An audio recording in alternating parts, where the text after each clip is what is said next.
if you want to be rich, then apparently this guy has figured it out. You don't even have to do any work. He's going to give you 3 simple steps that's going to allow you to become successful. So why not? Let's check it out. Video. Now, what's this? I'm going to try to put a lot of information in here, not a lot of fluff.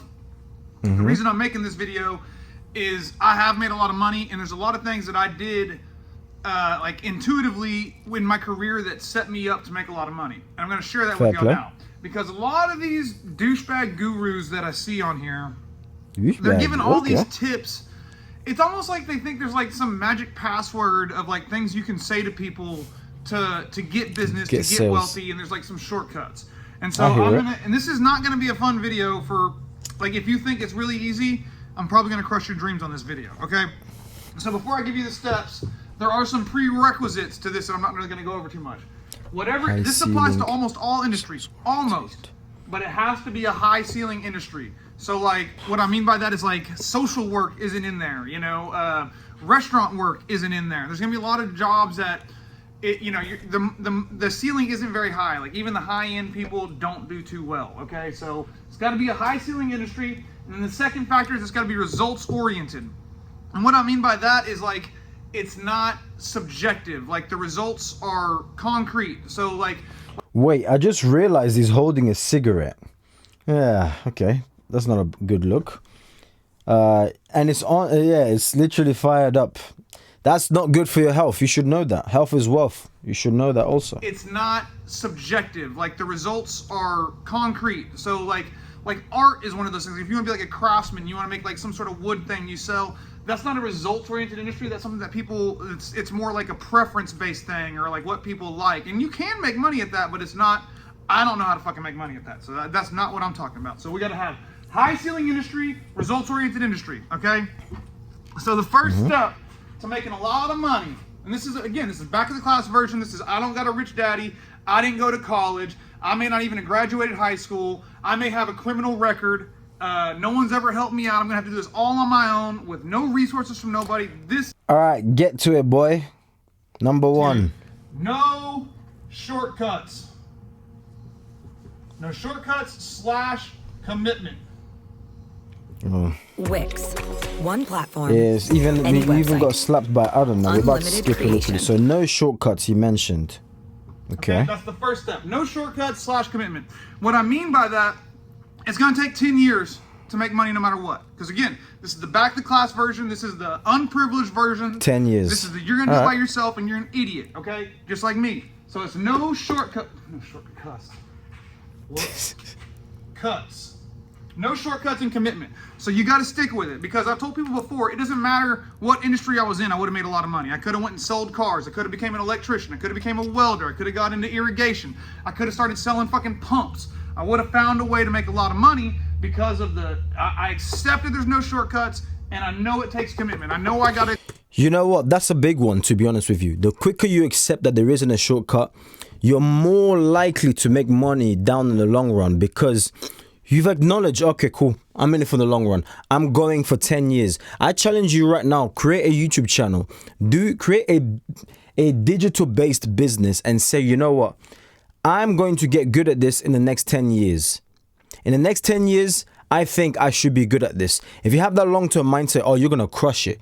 You're going to crush it. And there's no better year to open a YouTube channel than 2025. Why? Because the algorithm is they've eventually started to push small channels.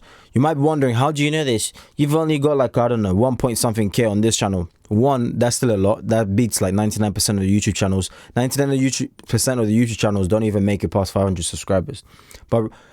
And then 2, I've got like a bunch of other channels where it's got disgusting numbers. Disgusting in a good way, obviously. Okay, millions upon millions of views. So this is not my first rodeo. So don't look at me. Oh, he's so comfortable in the camera. Oh, I can do it. It's just so easy. No. You have no idea.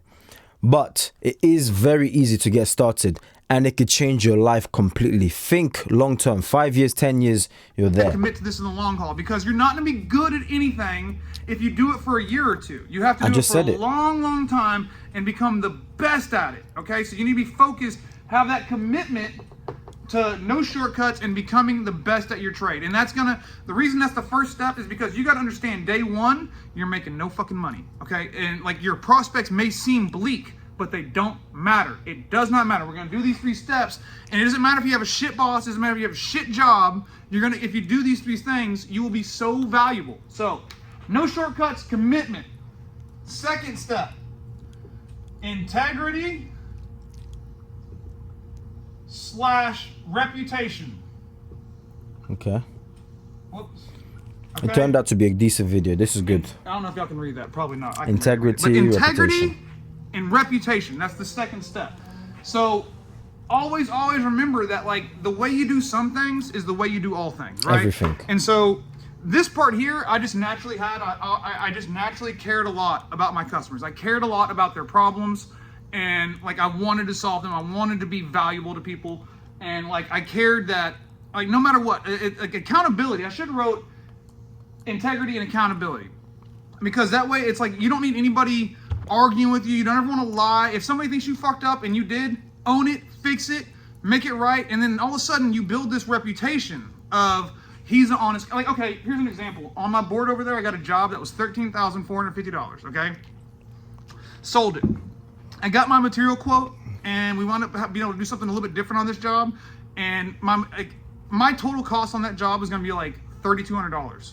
Okay, and I sold it for $13,450 or something like that. And I called the lady who like the customer of mine is this woman, and I was like, hey, that job we're doing off John Carpenter, I think I can take about $1,500, $2,000 off that, because like the material's a lot less than I thought, and with us like changing the scope a little bit, I'm gonna be able to save you money. I didn't have to do that, but because I did that, that shows her that hey, this guy's not gonna. Integrity. He's even when there's nothing forcing me to do that, no one asked me to do that, no one was mad about the price. I felt like it was fair to say, hey, we're gonna do business for a long time. Let me let you know. Let me show you that like you can count on me, you can trust me, even if no one's there looking, I'm gonna do the right thing. And that builds that reputation of integrity that creates like you can't get rid of me once I'm your plumber, because you're not gonna be able to get somebody to come out and tell you the truth like I will. You know that the guy that comes out isn't gonna, no matter what, stand behind his work. And so if you do that, that makes you invaluable to your customers, okay? And then here is the last step. This is very important.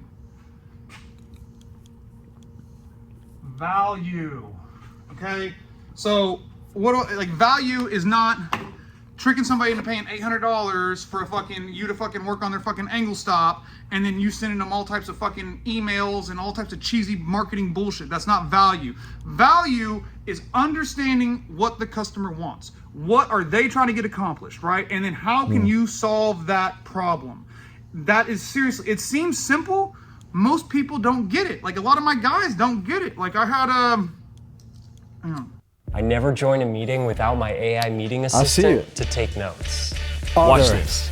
I can ask Otter AI. Well, this guy is taking time to light up a cigarette. You could tell he's a plumber. The stress. But to be honest with you, he's not lying. I'm just obviously just being funny and whatnot. But yeah, he's definitely not lying. If you focus on these things, even on YouTube, for example, that's why some people, oh, why did you stop the videos? Like, no, I'm here to deliver value. Whether we get value from the video we're watching, or I tell you the value through the experiences that I've gone through, I'm trying to change your life. I'm trying to make your life better. That's why I even used to document my stock portfolio, just to show you guys. If you guys want me to bring that back, let me know in the comment section down below. But just to show you guys what is possible, not only when you apply yourself, but when you're seeking new knowledge, you're trying to level up, you're trying to increase your financial knowledge. And showing you guys it's more than possible. You could definitely do it, you see.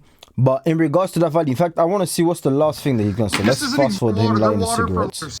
Value, and then let's see. Does he write anything else underneath value? Value. Still value. So it's clarifying just on that value, but I can tell you guys literally a ton based on that. But before doing so, let's just see the comments real quick. It's not every day that I find a guy who openly says he's smart and I don't know where that came from. Openly says he's smart and 100% believe him. Yeah, it seems genuine because one, there's not a bunch of fancy cuts taking place. It just seems like a genuine guy. But let's see. Okay, you're never gonna be good enough for anything if you only do it. Exactly, true. That alone is a great explanation. I hear it. Let's smash a like on that. It goes down to what I was saying and telling you guys, and I'm gonna keep it a buck, as they say. I'm gonna keep it 100% honest. Okay, not like these financial gurus and all of this. Look, I'm saying right now to you, nobody is coming to save you, like I always say. So you're better off putting a financial plan together and saying, okay, in the next 5 to 10 years, I believe I can get 100k minimum liquid in my bank account. 100k minimum. I believe you can definitely do a lot more than that. In 5 years, bro, come on, 5 years, you could definitely liquid 100k in your bank account. If you put even half of that or even some of that in an S&P 500 and start living off of the dividends, on top of you having your normal job, you are nice, you're good. I'm telling you, the secret is to build a bank account. Not even a bank account. The secret is to build a bank for yourself. So this way, when crisis comes, you could just borrow against yourself. Okay? And by borrowing against yourself, I literally mean going to your checking, not even checking, your active account, okay? Your not credit or whatever it is, you log into your actual online bank account and then you borrow money from yourself and then you pay it back. So say for example, you manage to stock up 100 grand, right?